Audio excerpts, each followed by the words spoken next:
오늘은 뒷목과 어깨가 너무 많이 땡기고 아파 일을 제대로 하기 힘들어했던 30대 남성분에 대한 이야기를 해드려 볼게요.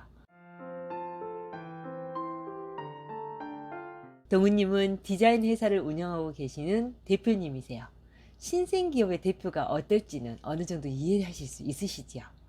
그래서인지 동우님은 자주 식사도 건너뛰기 일쑤고 일이 늦어지면 잠도 줄여가면서 일을 하세요.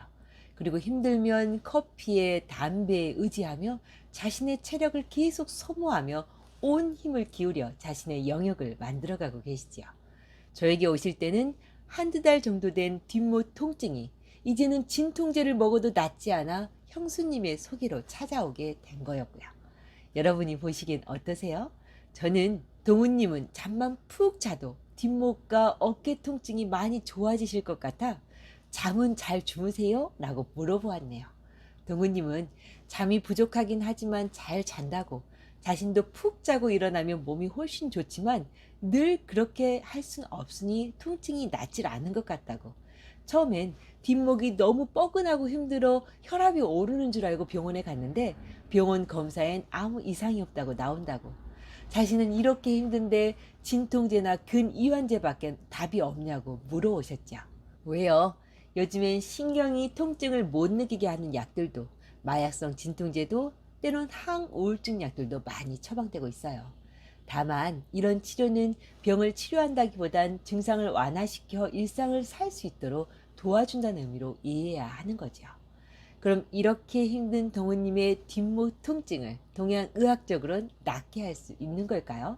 네, 당연하죠.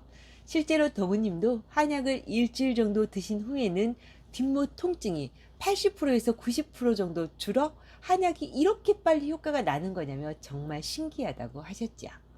왜 세포가 젊고 아직은 탄성이 좋을 때는 통증은 엄청 심하지만 병이 얼마 되지 않았기에 병이 낫는 속도도 엄청 빠르거든요. 어떤 원리로 동우님을 치료했냐고요?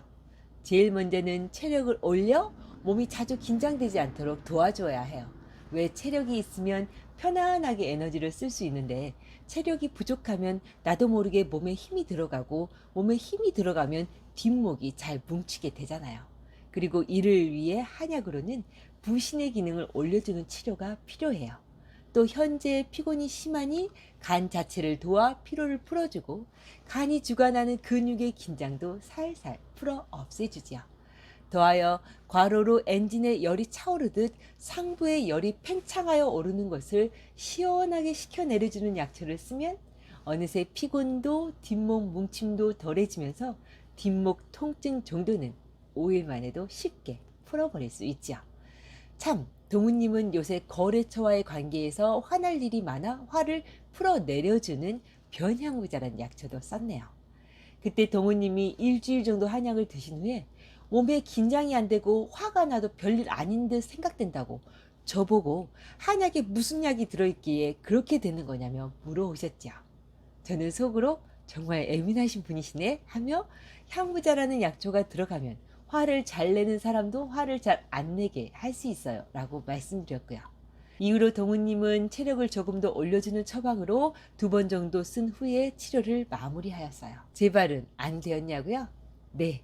동우님은 그 후로도 회사가 계속 바쁘게 돌아가고 식사도 여전히 잘 거르고 잠도 부족했지만 특별한 재발 없이 몇 년째 잘 지내고 계세요. 하지만 그렇게 생활하다 보면 나중엔 체력이 고갈되면서 아무것도 할 수 없는 방전 상태가 되거나 뇌수 부족으로 뇌내 호르몬이 부족해지면서 공황장애나 우울증이 발생할 수 있기에 그런 생활 패턴은 빨리 바꾸어야 해요.